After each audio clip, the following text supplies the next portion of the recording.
नमस्कार मित्रांनो, आज आपण आलो आहोत मराठवाड्यातील एक महत्त्वाचे आणि सतत गजबजलेले ठिकाण गेवराई बसस्थानक. गेवराई तालुका बीड जिल्ह्यात येतो आणि गोदावरी नदीच्या काठावर बसलेला आहे. चला तर मग या बसस्थानकात काय नवीन सुविधा आहेत आणि इथून कोणकोणत्या ठिकाणी बस चालतात ते पाहूया.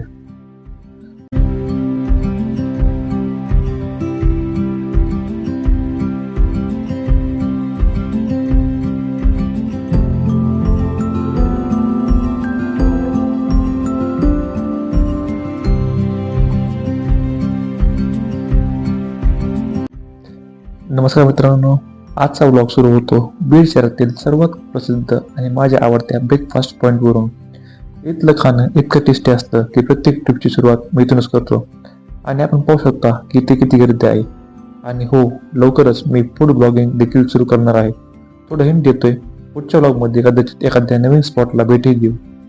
ब्रेकफास्ट झाल्यानंतर मी आलो बीड मुख्य बसस्थानका इथे. माझ्या चॅनलवर तुम्ही आधीच इथल्या डेव्हलपमेंटचे काही ब्लॉग्स पाहिले असतील.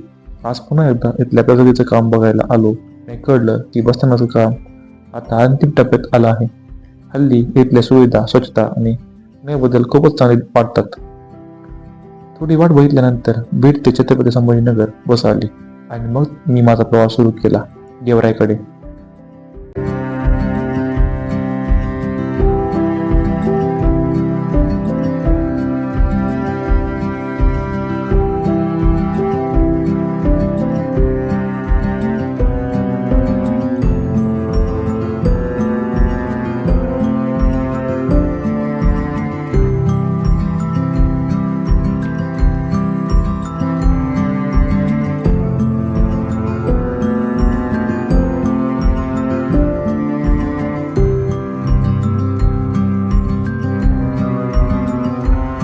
थोड्या वेळातच मी पोहोचलो गेवराई बसस्थानकात, मराठवाड्यातील महत्त्वाच्या बसस्थानकांपैकी एक. इथून सुरुवात झाली आजच्या ब्लॉगची मुख्य कथा. सर्वात पहिली गोष्ट म्हणजे प्रशासनाने येथे खूप चांगले बदल केले आहेत. प्रवाशांच्या सुरक्षेसाठी 8 CCTV कॅमेरे बसवले आहेत. रात्री सुद्धा बसस्थानक प्रकाशमान दिसावे म्हणून संपूर्ण परिसर LED लाइटिंगने लावण्यात आले आहेत. बसस्टँडमध्ये आता कॉन्क्रीट स्लॅब्स टाकून पाण्याची असलेली समस्या पूर्णतः दूर केली आहे. शिवाय बसची वाट पाहणाऱ्या प्रवाशांसाठी खूप मोठा आणि आरामदायी बसण्याची व्यवस्था तयार केली आहे. गेवराई बसस्थानक हे फक्त तालुक्याचे केंद्र नाही, तर मराठवाड्यातील महत्त्वाचे बसस्थानक आहे. इथून देशाच्या विविध भागात जाणाऱ्या बस सतत धावत असतात, जसं की तेलंगणा, हैदराबाद, कर्नाटक, हुबळी, विजापूर, कलबुर्गी, गुजरात, सुरत. तसेच महाराष्ट्रात तर इथून सेवाच 24 तास सुरू असते.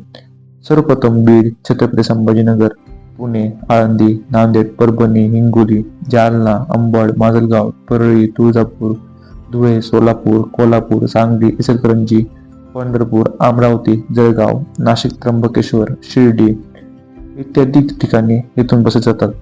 या सर्व ठिकाणी जाणाऱ्या बसमुळे प्रवाशांची संख्या खूप मोठी आहे आणि त्यामुळे एसटीला मोठा आर्थिक फायदा होतो. आणि आपण पाहू शकता की इथे किती गर्दी आहे. गेवराई तालुका बीड जिल्ह्यात येतो आणि पूर्वी याला गौराई असे नाव होते. गोदावरी नदीच्या काठावर वसलेला या भागात कापसाचे उत्पादन प्रचंड प्रमाणात घेतले जाते. इतिहासातही गेवराईचे महत्त्व आहे.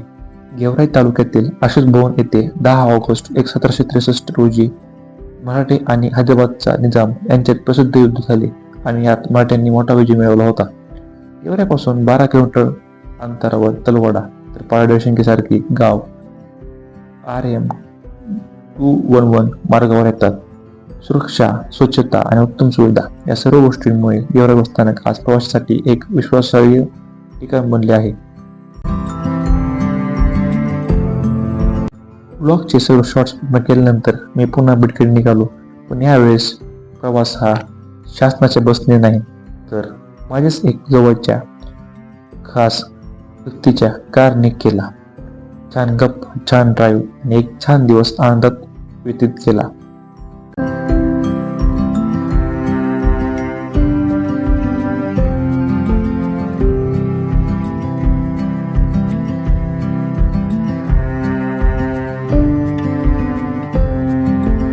माझा हा छोटा माहितीपूर्ण व्लॉग तुम्हाला आवडला असेल तर लाईक करा, शेअर करा आणि अशाच स्थानिक ठिकाणांची माहिती पाहण्यासाठी चॅनलला सबस्क्राईब करा. धन्यवाद. भेटूयात लवकरच दुसऱ्या ठिकाणी एका नवीन ब्लॉगमध्ये. तोवर जय हिंद, जय महाराष्ट्र.